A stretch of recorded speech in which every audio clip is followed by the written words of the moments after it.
Il était une fois, au cœur du 8e siècle, un homme qui allait changer à jamais le destin de l'Europe, Charlemagne. Né en 742 dans une famille royale franque, il était destiné à régner, mais peu savaient que son règne serait aussi grandiose. Charlemagne, aussi connu sous le nom de Charles le Grand, était le fils de Pépin le Bref, roi des Francs. À la mort de son père en 768, Charlemagne et son frère Carloman héritèrent du royaume des Francs. Cependant, la cohabitation des deux frères fut de courte durée, car Carloman mourut mystérieusement en 771, laissant Charlemagne seul roi. Dès les premières années de son règne, Charlemagne montra une ambition et une détermination sans pareille. Il rêvait de créer un empire qui unifierait l'Europe occidentale, dispersée en multiples royaumes et tribus. Il commença par conquérir les Lombards en Italie en 774, s'assurant ainsi le contrôle de la péninsule et se faisant couronner roi des Lombards.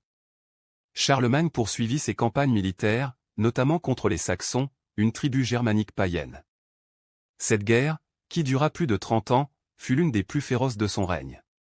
À chaque révolte, Charlemagne revenait avec une armée plus grande et plus déterminée.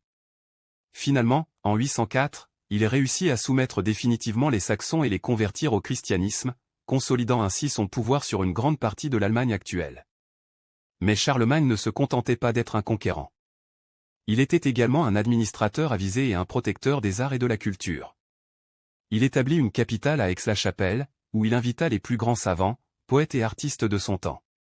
Sous son règne, l'éducation fut encouragée et le système de scriptoria, où des moines copiaient des manuscrits anciens, fut développé, préservant ainsi de précieuses œuvres de l'Antiquité.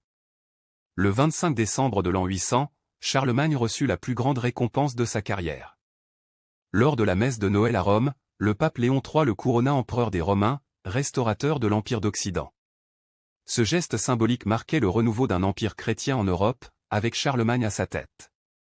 L'Empire carolingien était né, et il englobait une grande partie de l'Europe occidentale, de la mer du Nord à la Méditerranée. Cependant, Charlemagne savait que maintenir un tel empire nécessitait plus que des conquêtes et des couronnes. Il divisa son royaume en comtés et marques, gouvernés par des comtes et des marquis qu'il supervisait personnellement.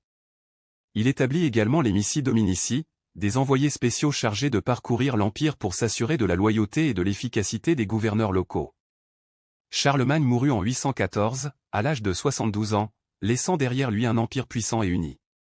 Bien que son empire se soit fragmenté après sa mort, son héritage perdure. Il est souvent appelé le père de l'Europe pour son rôle dans l'unification du continent et la promotion de la culture chrétienne et européenne.